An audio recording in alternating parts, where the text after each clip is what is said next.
아멘. 오늘 우리 함께 볼 하나님의 말씀은 마가복음 마지막 장인 16장의 마지막 문단입니다. 9절부터 20절까지 말씀. 마가복음 16장 9절부터 20절까지 말씀, 우리 교독하시고 마지막 절은 함께 읽겠습니다. 제가 먼저 읽겠습니다. 예수께서 안식 후 첫날 이른 아침에 살아나신 후 전에 7 귀신을 쫓아내어 주신 막달라 마리아에게 먼저 보이시니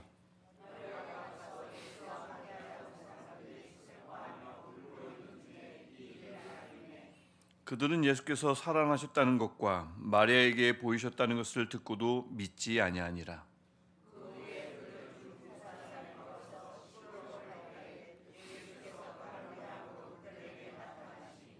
두 사람이 가서 남은 제자들에게 알리었으되 역시 믿지 아니하니라.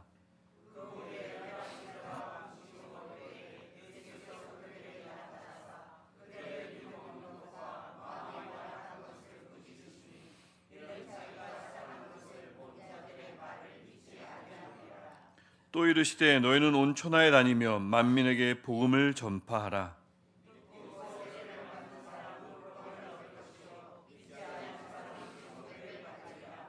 믿는 자들에게는 이런 표적이 따르리니 곧 그들이 내 이름으로 귀신을 쫓아내며 새 방언을 말하며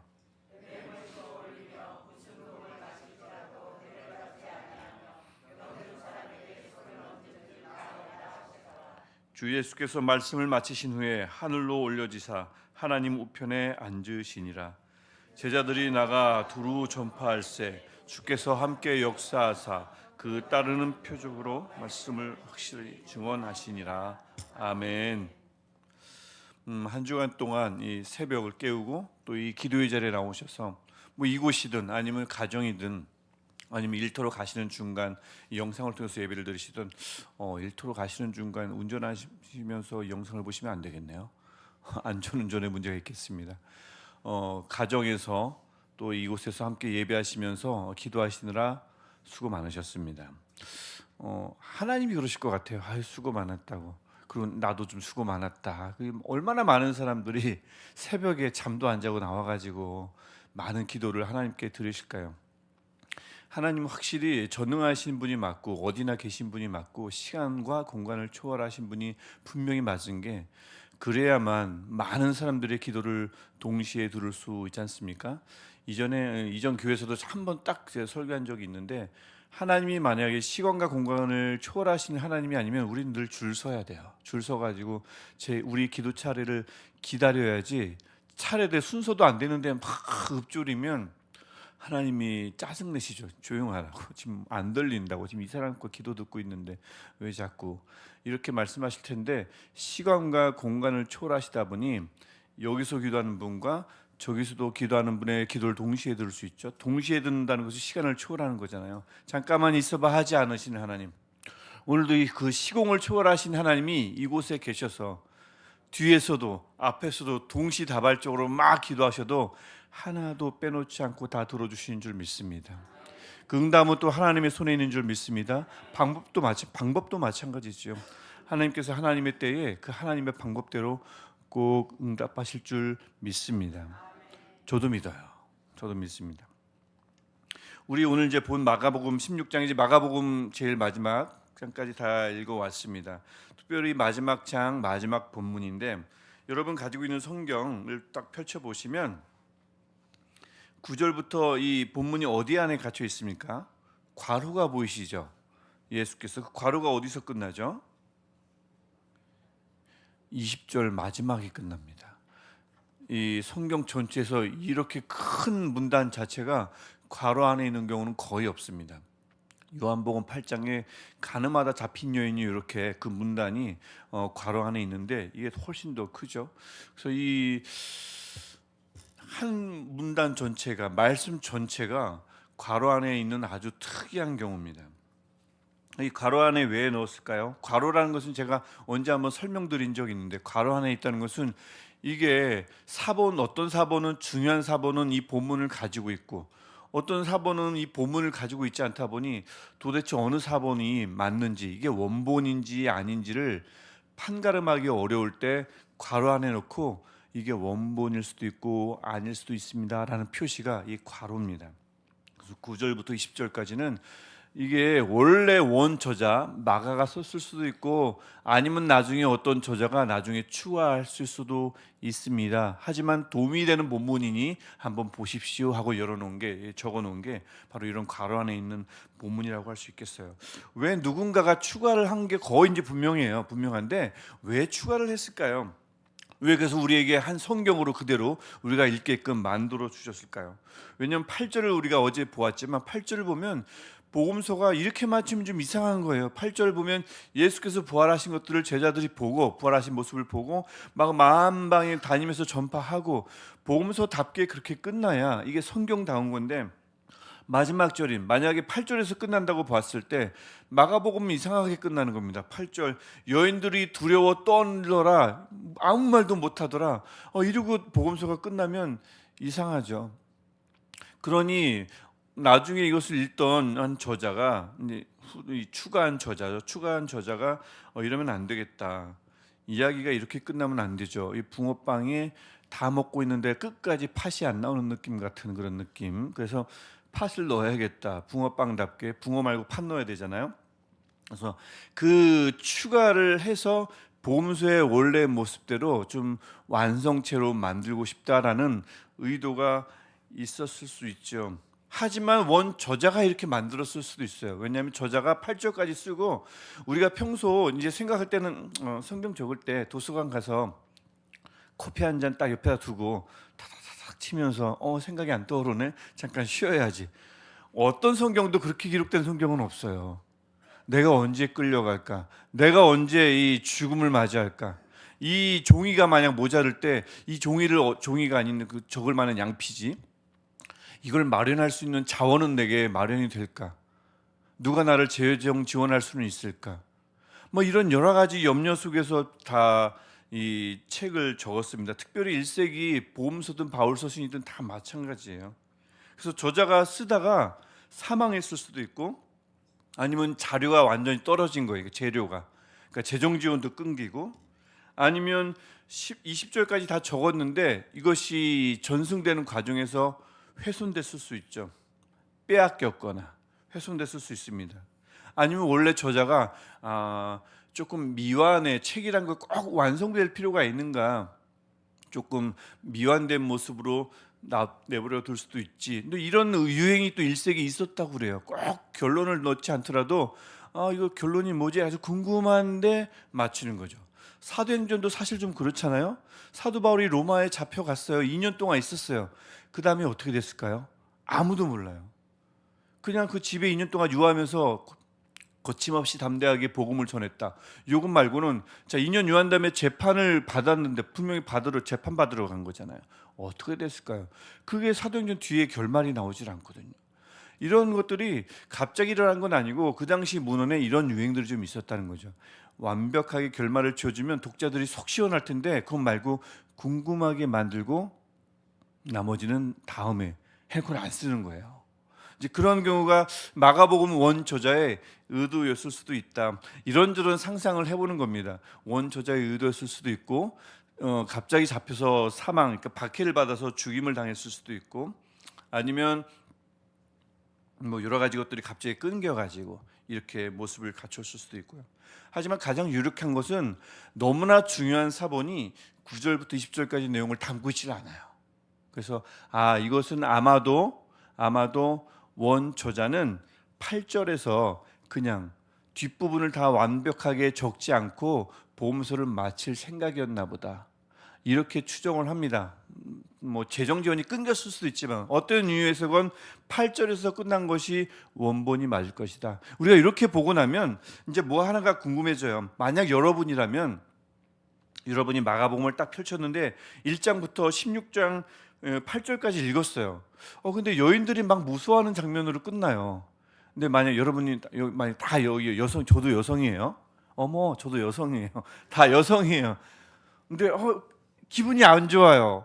복음서가 여인들이 무서워 떠는 장면으로, 아니 왜 증거하지 못하고 이렇게 떠는 장면으로 복음서를 맞췄지? 우리 여인들이 얼마나 맹활약을 했는데 마지막에 와서는 아무 말도 하지 못하는 여인들의 모습으로 끝나면 기분 안 좋잖아요. 그럼 이제 마지막에 무엇을 추가하고 싶을까요? 이것을 보완하는 내용을 추가하고 싶겠죠. 그래서 보면 나중에 보면 우리 보면 아시겠지만, 우리 읽었지만 막달라 마리아가 전하는 장면도 나오고 또 다른 제자 두 명이 또 전하는 장면도 나오는 것을 볼 수가 있는데, 여러분이라면 그런 이 여성이었다면 그런 보완을 하겠죠. 근데 이 분명히 저자는 남성이에요. 왜냐하면 1세기는 여자가 쓴 저자는 절대 필사되는 법이 거의 없고 후대에 남겨지지가 않습니다. 남자가 적어야 1세기는 그래요. 남자가 적어야 문헌이 보존이 되고 남습니다. 성경도 마찬가지입니다. 그래서 성경 저자의 여자 보셨어요? 없죠. 다 이유가 있는 거예요. 성경 저자 여자는 아무도 없습니다. 누군가 적었을 수도 있는데 그건 보존이 안 돼요. 지금이라면 보존이 되겠지만 그때 사회가 그렇다 보니 그렇습니다. 그럼 이제 남자라면, 저자는 추구하는 사람은 남자거든요. 남자라면 또 여러분이 남자예요. 그럼 어떤 내용을 추가하고 싶으시겠어요? 예수님이 그렇게 부활하신 모습을 보여주고 나서 제자들이 힘을 얻어서 막 전파하는 장면, 아주 긍정적인 장면을 넣지 않았을까요? 막 칭찬하면서. 근데 우리가 읽은 본문을 보면 앞부분, 아주 제법 긴 부분은 제자들의 흉을 봅니다. 특히 앞부분인 9절부터 13절을 보면 부활하신 주님을 목격한 이들이 두 부류로 나뉘어서 증언을 내요. 증언을 하는데 제자들이 죽어라고 믿지 않습니다. 그 내용이 앞부분을 차지하고 14절부터 20절인 드디어 그들이 이제 복음을 전파하는 장면이 나옵니다. 그 앞부분은 제자들 뭐라고 하는 거예요. 우리가 읽었던 9절부터 13절을 보면 막달라 마리아가 보았습니다. 가장 먼저 봤습니다. 그리고 그 부활 사실을 알렸는데 11절 보니까 듣고도 믿지 아니하니라, 이렇게 끝나죠. 그 다음에 12절부터 13절을 보면 두 제자래요.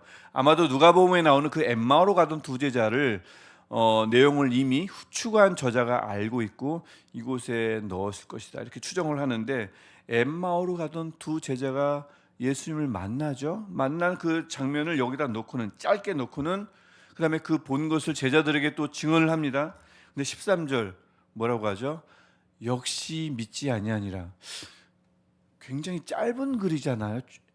9절부터 20절 짧은 글을 추구하는데 왜 굳이 제자들이 이렇게 끝까지 믿지 아니하는 장면을 여기다 굳이 넣었을까요? 이거 다 빼고 제자들이 예수님 만난 다음에 막 많은 일들을 행했던 것을 여기다 넣으면 얼마나 좋을까요? 그 짧은 기간에. 그럼 참 좋았을 텐데 그 장면은 사실 20절 앞부분에 잠깐 나옵니다. 두루 전파할세, 제자들이 나가서 두루 전파할세, 이게 전부예요. 제자들이 했던 그 행적은. 이 앞부분에 그런 것들 더 많이 넣었을 수 있었을 텐데 그 추가하는 그 짧은 구절에 그것을 넣지는 않고 이 제자들이 믿지 아니하더라, 역시 믿지 아니하더라, 이 장면을 넣고 있는 거죠. 두 번 반복됩니다. 그러니까 이 추가한 저자가 마가복음을 든 모든 독자들에게, 우리를 포함한, 한 가지를 말하고 싶은 거예요. 제가 저번에도 마가복음의 제자도라고 그랬죠. 다른 제자들의 모습에 비해서, 다른 복음서에 나오는 제자들의 모습에 비해서 마가복음에 나오는 제자들은 가장 취약합니다. 가장 믿음이 없고요, 가장 많이 흔들리고요, 끝까지 믿지 아니하는 장면을 어느 복음서보다 마가복음이 이렇게 끝까지 기록하고 있어요. 이런 복음서가 어디 있어요? 나중엔 다 회복되는 모습이 나오잖아요. 사랑합니다, 사랑합니다, 사랑합니다 했다가 베드로가 요한복음을 보면 그때 주님이 하십니다, 주님이 하십니다 이렇게 하잖아요. 회복되는 장면이 요한복음을 보더라도 나오잖아요. 여기는 끝까지 믿지 아니하는 제자들의 모습이 나옵니다. 이게 마가복음의 제자도입니다. 보라는 거죠. 제자들이 이렇게 아무런 대책이 없다는 모습을 마가복음은 더욱 강조하고 싶었고, 마지막으로 추가한 저자마저 그 제자의 모습을 마지막 그 추가한 그 짧은 구절에 또 넣습니다. 짧지도 않고 두 번이나 넣는 모습을 볼 수가 있어요. 제자들의 완고한 마음을 잘 보여줍니다. 변화될 기미가 좀처럼 보이지 않는 제자들의 모습. 왜 우리 주변에도 뭐 꼭 주변만 보더라도 그런가요? 스스로를 보더라도 그럴 때가 있죠. 좀 고쳤으면 하는 부분들이 잘 고쳐지질 않아요. 저도 좀 그런 부분이 있습니다. 제가 뭐 인격적으로 완벽해 보일 수 있겠지만 절대 그렇지 않습니다. 그래 보이긴 하죠. 그런데 그렇진 않아요. 절대 완벽하지 않습니다. 그리고 잘 개선의 여지가 잘 보이지 않을 때가 있어요. 좀처럼 참 변화될 기미가 보이지 않을 때가 있습니다. 뭐 주변도 그렇고 스스로도 그렇고 1세기 제자들이야말로 그랬다는 걸 이렇게 마가복음은 강조하고 싶은 거예요. 계속 뭐라고 하는 겁니다. 이 아무 대책이 없는 제자들 어떻게 할까요? 라고 마가복음이 끝까지 질문하는 겁니다. 어떻게 할까요? 어떻게 할까요? 아무리 증언을 들어도 안 되는 이 제자들 어떻게 할까요? 예수님이 직접 나시잖아요. 직접 나서는 장면이 14절부터 나오는 거죠. 도무지 안 되니 예수님이 직접 그들에게 나타나셔가지고는 하나씩 해결해 주시는 거죠. 먼저 어떻게 하십니까? 14절 꾸짖잖아요. 그들의 믿음이 없는 것과 마음이 완악한 것을 꾸짖습니다.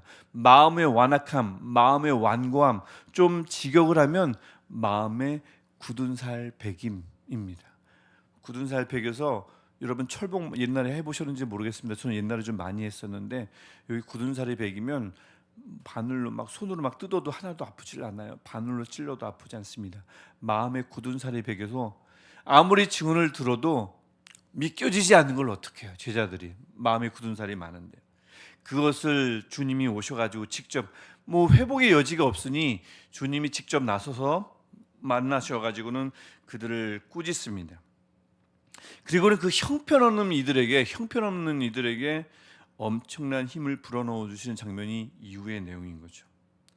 그래서 믿고 세례받으면 구원 얻고 믿지 않으면 정죄할 수 있게 해주시고, 그래서 이것이 나중에 표적으로 따라서 귀신을 쫓아낼 수도 있고 새로운 방언을 할 수도 있고 병도 고칠 수 있고, 이것이 17절 18절에 이어지죠. 여러분, 이 능력들은 어디서 갑자기 나온 능력이 아니라 예수께서 그 공생의 사역 중간에 보여주셨던 그분의 능력입니다. 신성한 능력이에요. 주님의 고유 능력을 제자들에게 그대로 주셨습니다. 주님만이 하실 수 있었던 능력을 제자들에게 주셨어요. 그들을 꾸짖고 나서는 그분만이 하셨던 능력을 제자들에게 주셨습니다. 안 그러면 안 되거든요. 이들 너무 형편없거든요. 그리고는 18절도 보면 뱀을 집어 올리면 무슨 독을 마실지라도 괜찮게 만들어 주셨어요. 본의 아니게 일어나는 일부터도 보호받을 수 있는 놀라운 기적들을 행할 수 있게 하셨습니다. 다른 능력이 아닌 자신의 능력, 이 고급진 능력을 예수께서 제자들에게 주시고는 하늘로 올라가신 거예요. 그게 19절인 거죠. 하나님 우편에 앉아 계셨다. 그렇게 하시지 않으면 제자들이 회복될 기미가 보이질 않으니까요. 그리고 나서 20절을 보십시오. 20절은 우리가 좀 함께 읽었으면 좋겠습니다. 다시 한번 아까도 읽었지만 20절 함께 읽어보겠습니다. 제자들이 나가 두루 전파할세 주께서 함께 역사하사 말씀을 확실히 증언하시니라. 아멘. 이제 제자들이 나가죠. 두루 전파합니다. 사람 만들었어요, 예수님이. 근데 조금 이상합니다. 전파할 때 다음에 뭐가 나오죠? 주께서 함께 역사하사.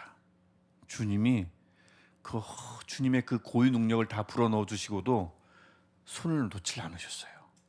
주께서 함께 역사하사.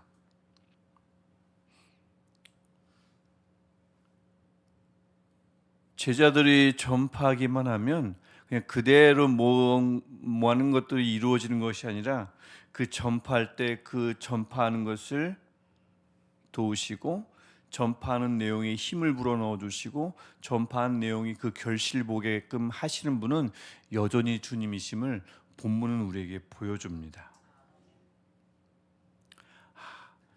명령하시고 힘도 주시지만 여전히 그 손을 놓지 않으시는 분, 그분이 우리 주님이심을 마지막 절의 짧은 그 구절 하나가 보여줍니다. 제자들의 지지부진한 모습 다시 한번 보여주고 어마어마한 능력, 원래 주님만이 가지고 있던 고유 능력을 제자들에게 불어넣어 주시는 장면도 보여주시고, 그리고 전파하게 하시지만 그 와중에도 주님은 그 손을 놓지 않으시고 그 일들을 잘 감당하게 하시는 부분을 오늘 마지막 절이 우리에게 보여주고 있습니다.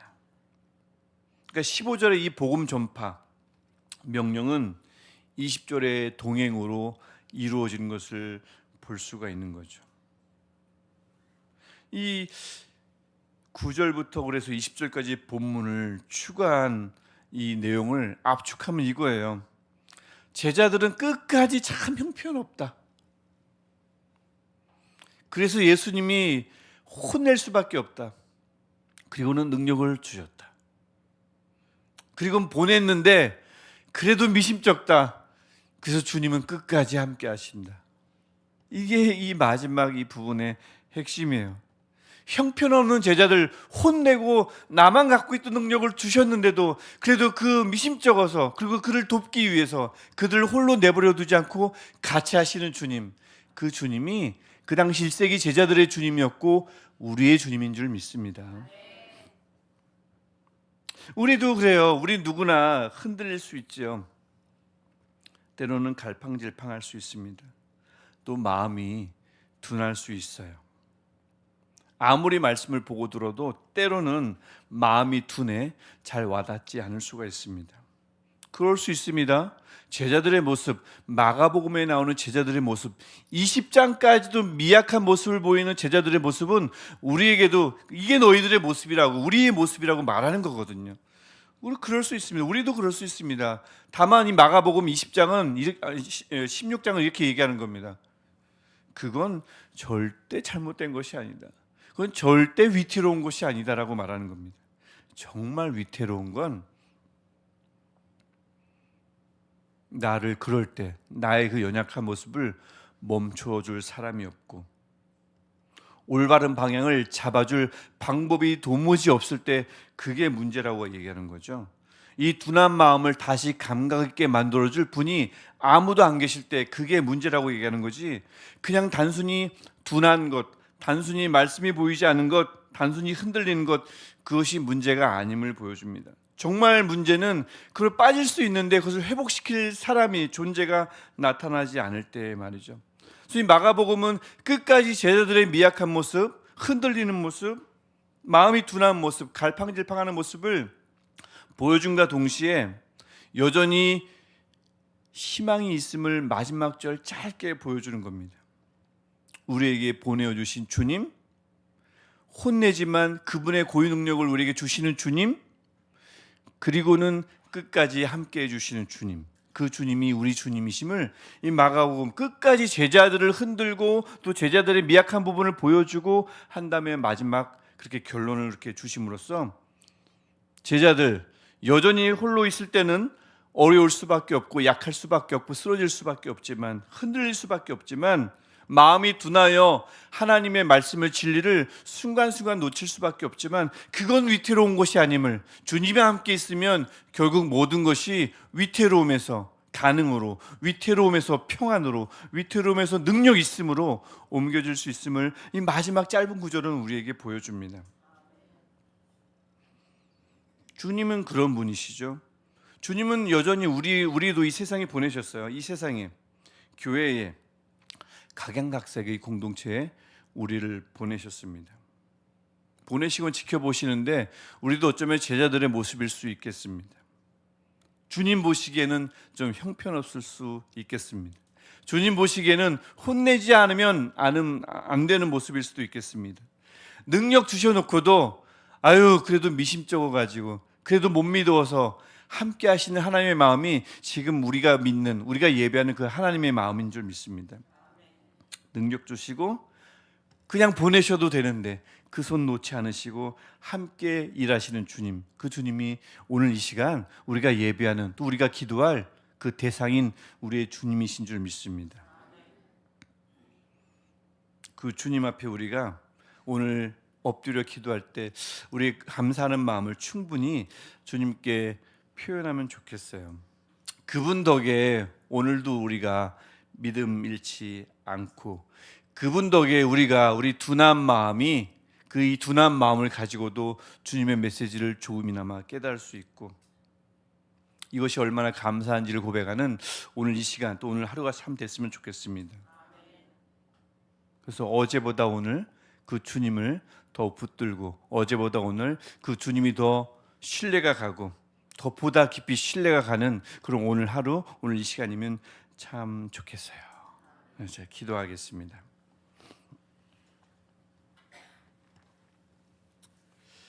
여전히 모자르지만, 여전히 부족하지만, 그래서 우리가 주님으로부터 혼날 때도 있지만 그것으로 그치지 않게 하시고, 두려움에 빠진 우리들을 그대로 내버려 두지 않으시고 만나 주셔서 능력 주시는 주님, 오늘 그 주님을 오늘 본문을 통해서 함께 보았습니다. 주님, 그 주님의 손을 우리에게서도 떼지 마시옵소서. 그 손을 떼지 마시고 오늘도 우리와 함께 일하여 주옵소서. 주께서 함께 역사하시사 이 말씀이 우리 삶 속에서도 늘 우리 삶 속에서도 일어나게 하셔서 그 주님 덕분에 오늘도 승리하는 우리 모두 되게 하옵소서. 주님, 간절히 바랍니다. 한 주간 동안 우리 기도에 귀 기울여 주시고 이 시간 우리를 만나 주신 하나님, 오늘 이 마지막 시간도 하나님 우리 기도에 귀 기울여 주시고 우리 모든 기도 제목 가운데 하나님 임재하여 주시사 혼자 읊조리는 시간 아니라 하나님이 가만히 찾아오셔서 동시다발적으로 찾아오셔서 우리 모든 기도, 동시에 드려지는 모든 기도가 하나도 땅에 떨어지지 않고 하나님의 귀에 쏙쏙 들어가는 기도 되게 하옵소서. 오늘 이 기도를 통해 하나님과 깊은 교제의 시간 되게 하시고, 이 기도를 통해 한 주간 함께 하셨던 하나님이 주신 능력을 다시 한번 체험하는 시간 되게 하시고, 우리 다시 만날 때까지 그 능력 가지고 승리하는 남은 시간 살아갈 수 있도록 주님 도와주옵소서. 간절히 바라기는 우리 나를 위해서만 기도할 뿐만 아니라 남들을 위해서, 우리가 사랑하는 이들을 위해서 기도할 때 주님, 나를 위한 기도보다 남을 위한 기도에 더욱더 귀 기울여 주시고 그들이 낫게 하시고 그들이 돌아오게 하시고 그들이 회복되게 하시고 그들이 하나님을 다시 만나게 하시며 우리와 같이 예배할 수 있는 놀라운 날이 하나님의 때에 속히 돌아올 수 있도록 주님 역사하여 주옵소서. 예수님의 이름으로 기도합니다. 아멘. 주기도문 하시겠습니다. 하늘에 계신 우리 아버지, 아버지의 이름을 거룩하게 하시며 아버지의 나라가 오게 하시며 아버지의 뜻이 하늘에서와 같이 땅에서도 이루어지게 하소서. 오늘 우리에게 일용할 양식을 주시고 우리가 우리에게 잘못한 사람을 용서하여 준 것 같이 우리 죄를 용서하여 주시고 우리를 시험에 빠지지 않게 하시고 악에서 구하소서. 나라와 권능과 영광이 영원히 아버지의 것입니다. 아멘. 우리 한 주간 우리 기도에 귀 기울여 주신 하나님 앞에 또 간절히 기도하시다가 집으로 자유롭게 돌아가시겠습니다. 할렐루야. 하나님, 우리 기도가 땅에 떨어지지 않게 날마다 우리 기도 앞에 귀 기울여 주시고 들어주시고 마음 열어 아버지 앞에 나갈 수 있도록 그 길을 열어주시니 감사합니다. 하나님, 이 시간 우리와 함께 하셔서 우리의 기도가 하나님이 원하시는 기도 되게 하시고 우리의 마음이